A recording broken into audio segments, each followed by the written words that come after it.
Assalamu alaikum wa rahmatullahi wa barakatuh, mes chers frères et sœurs. Aujourd'hui, Inch'Allah, nous allons parler de sagesse. Hier, comme vous le savez, nous avions mentionné l'histoire d'Al-Hajjaj Abd al-Qais. Dans cette histoire, notre prophète, sallallahu alayhi wa sallam, a fait l'éloge en lui de deux qualités. Il lui a dit, sallallahu alayhi wa sallam, tu es un homme à qui Allah a accordé al-hilmu wal-ana. Et donc, hier, nous avons expliqué le concept d'al-ana, qui est la réflexion et la patience avant d'agir. Et aujourd'hui, Inch'Allah, nous allons parler du concept d'al-hilm. Et qu'est-ce que al-hilm? Le terme hilm est un mot très riche en signification et il possède deux sens principaux. Tout d'abord, l'intelligence et la sagesse, et deuxièmement, la maîtrise de soi, en particulier dans la gestion de la colère. Ces deux sens sont liés, car la véritable sagesse réside dans la capacité à maîtriser sa colère et à agir avec patience et réflexion. D'ailleurs, dans le Coran, nous trouvons deux termes distincts liés à ces notions. Nous avons al-hikma, qui est donc la sagesse, et radm al-ghaib, qui est le contrôle de la colère. Aujourd'hui, nous allons nous concentrer sur le premier sens de hilm, qui est la sagesse. Car la sagesse est un don divin et une qualité précieuse. Lorsque le prophète sallallahu alayhi wa sallam a fait l'éloge d'Al-Hajjaj, il lui a dit « Tu es un homme doté de sagesse et tu agis avec prévoyance et réflexion. » Cela montre que la sagesse est une qualité aimée d'Allah azza wa jal et du prophète sallallahu alayhi wa sallam. C'est un trait essentiel du croyant.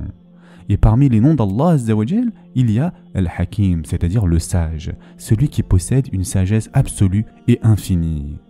Mes chers frères et sœurs en islam, quelle est la véritable définition de la sagesse, c'est-à-dire d'al-hikmah? Les savants arabes définissent hikmah comme mettre chaque chose à sa juste place. D'autres savants expliquent que la sagesse consiste à agir et parler de manière à maximiser les bienfaits et minimiser les préjudices.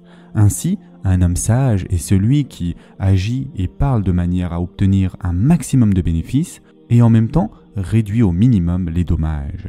Que ce soit dans ce bas monde ou dans l'au-delà. Allah azza wa jal parle de la sagesse dans le Coran et la considère comme un immense bienfait. En effet, Allah subhanahu wa ta'ala a dit « Il donne la sagesse à qui il veut, et celui à qui la sagesse est donnée, vraiment, c'est un bien immense qui lui est donné. Mais les doués d'intelligence seulement s'en souviennent. » Surat al-Baqarah, verset 269. Allah azza wa jal fait aussi l'éloge de plusieurs de ses serviteurs qui ont aussi reçu ce don. Et en effet, Allah azza wa jal dit « Nous avons effectivement donné à Luqman la sagesse. Sois reconnaissant à Allah, car quiconque est reconnaissant n'est reconnaissant que pour soi-même. Quant à celui qui est ingrat, en vérité, Allah se dispense de tout et il est digne de louange. » Surat Luqman, verset 12.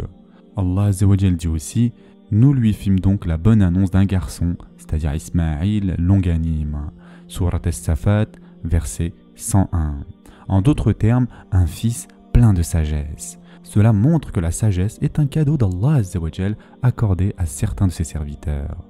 Maintenant, peut-on acquérir la sagesse ou est-elle uniquement un don divin? C'est une question que l'on pourrait se poser. Si Allah azza wa jal dit qu'il donne la sagesse à qui il veut, alors que faire si nous n'avons pas reçu ce don? Sommes-nous condamnés à rester ignorants et dépourvus de sagesse toute notre vie? Bien sûr que non, mes chers frères et sœurs. La sagesse est à la fois un don inné et une qualité qui s'acquiert avec le temps et les efforts. Certains naissent naturellement plus sages que d'autres, mais cela ne signifie pas que les autres sont condamnés à rester ignorants.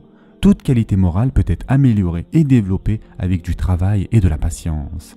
Et Allah azza wa jal a réparti cela parmi ses créatures. Certains sont forts, certains sont faibles, certains sont colériques, certains sont doux, certains sont humbles, certains ont un ego démesuré. Et certains ont plus de patience que d'autres, certains ont plus de compréhension que d'autres, certains ont plus de calme que d'autres. Mais chaque croyant doit faire des efforts pour s'améliorer. Cependant, comment agir avec sagesse? Tout d'abord, mes chers frères et sœurs en islam, premièrement, et c'est toujours le cas, quelle que soit la chose, c'est désirer la sagesse et en faire une demande sincère. Il faut avoir l'intention sincère d'être sage et le demander à Allah azza wa jal. Le prophète sallallahu alayhi wa sallam faisait cette invocation pour Ibn Abbas radiallahu an. Ô Allah, enseigne-lui la sagesse. Ibrahim alayhi salam aussi invoquait Allah en disant Seigneur, accorde-moi la sagesse. Deuxièmement, il faut acquérir la connaissance, c'est-à-dire al-ilm. L'apprentissage est le fondement de toute sagesse. Et Allah Azza wa Jal dit dans le Coran, c'est lui qui a envoyé à des gens sans livre, c'est-à-dire les Arabes, un messager dès lors qu'il leur récite ces versets, les purifie et leur enseigne le livre et la sagesse, bien qu'ils étaient auparavant dans un égarement évident. Surat al-Jumu'ah, verset 2. Donc il faut étudier le Coran et la Sunna qui nous apprend la sagesse en religion. Troisièmement, c'est l'expérience de la vie. Plus on vit, plus on en apprend, et plus on apprend donc des leçons de la vie. Et Muawiyah radiallahu anhu disait, il n'y a pas de sagesse sans expérience. C'est pourquoi les jeunes manquent souvent de sagesse. Ils n'ont pas encore assez d'expérience. Quatrièmement, il faut observer et apprendre des autres. Regarder comment les sages agissent et éviter les erreurs des autres. Les savants disent, l'homme sage apprend des erreurs des autres, tandis que l'insensé doit les commettre lui-même pour apprendre. Et enfin, cinquièmement, il faut étudier l'histoire, mes chers frères et sœurs. Car l'histoire nous enseigne les succès et les échecs des générations passées. Lire la biographie du prophète sallallahu alayhi wa sallam, des compagnons et des savants nous permet d'acquérir de la sagesse. Enfin, pour conclure, mes chers frères et sœurs en islam, la sagesse est une qualité aimée par Allah Azza wa Jal et son prophète sallallahu alayhi wa sallam. L'essence de la sagesse est la crainte d'Allah Azza wa Jal et l'application de ses commandements. Et enfin, tout croyant peut acquérir la sagesse par l'effort, l'apprentissage et la réflexion. Que chacun d'entre nous donc fasse des efforts pour devenir plus sage et que nous demandions à Allah Azza wa Jal de nous accorder cette noble qualité. Qu'Allah Azza wa Jal nous accorde à tous la sagesse et nous permette de l'adorer avec intelligence et clairvoyance. Ce sera tout pour aujourd'hui. Je vous souhaite dès maintenant un bon iftar. En attendant, prenez soin de vous et à demain, Inch'Allah, pour la suite du sujet.